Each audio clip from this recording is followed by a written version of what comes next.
वो स्त्री कौन थी?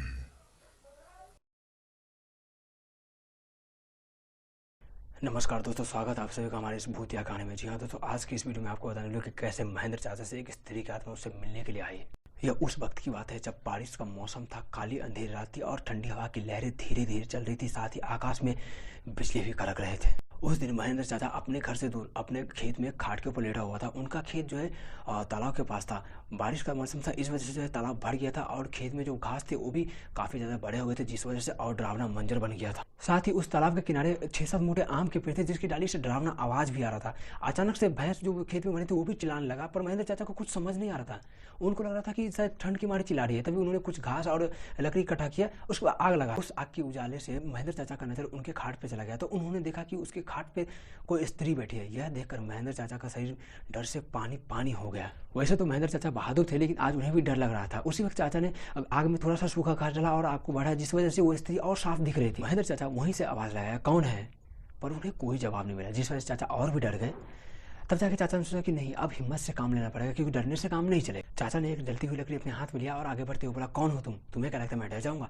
पर सच तो है, चाचा अंदर से डर के मारे कांप रहे थे।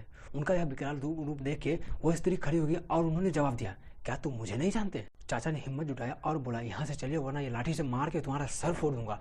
इतना कहकर चाचा आगे बढ़ा। तभी उस औरत ने चिल्लाई और आवाज लगाई, क्या तुम मुझे नहीं जानते? यह तो मेरा घर है, यहाँ तो मेरा बचपना गुजरा है। अब तुम मुझे मेरे घर से भगाओगे? यह सुनकर चाचा का डर और गुस्सा दोनों गायब हो गया। उनको लग रहा था कि इस औरत को मैं जानता हूँ, इसकी आवाज़ जानी पहचानी सी लग रही है, पर आखिर यह औरत है कौन? अगर इस औरत को जानता हूँ तो यह औरत इतना डरावना और विकराल रूप में क्यों है?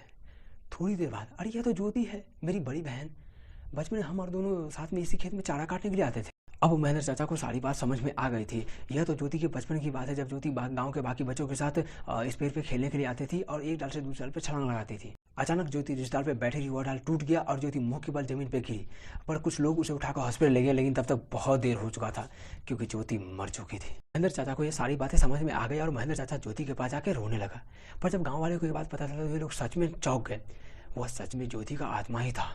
गांव के एक बुजुर्ग ने कहा कि जब ज्योति मरी थी तब वो बच्ची थी, जिस वजह से उसे दफनाया गया, लेकिन वास्तव में इसका अंतिम संस्कार करना बहुत जरूरी था, जिस वजह से आज तक ज्योति का आत्मा भटक रहा है। महेंद्र चाचा गांव वाले के पास वहां पहुंचा जहां ज्योति को दफनाया था और किसी तरह उसे निकालने की कोशिश कर रहा था। तभी ज्योति की आत्मा सामने प्रकट हुई और उसने कहा कि हाँ, मैं मर चुकी हूँ, मैं किसी को कुछ नहीं करूँ, क्योंकि मैं गाँव की बेटी हूँ और मुझे बस मुक्ति चाहिए, तो आप लोग मुझे बस मुक्ति दिला दे। इतना कहकर ज्योति की आत्मा विलुप्त हो गई। बाद में ज्योति की आत्मा का अंतिम संस्कार किया और उसे मुक्ति दिलाया। तो दोस्तों बस आज के लिए इतना ही, और आप लोग कमेंट करके जरूर बताइए कि आप लोगों को ये वीडियो कैसा लगा। अगर अच्छा लगा तो हमारे चैनल को सब्सक्राइब करिएगा, बेल आइकन को प्रेस करिएगा, ताकि ऐसे मजेदार वीडियो आप लोगों के पास पहुंचता रहे। तो दोस्तों मिलते हैं ऐसे मजेदार और खूबसूरत वीडियो में, तब तक के लिए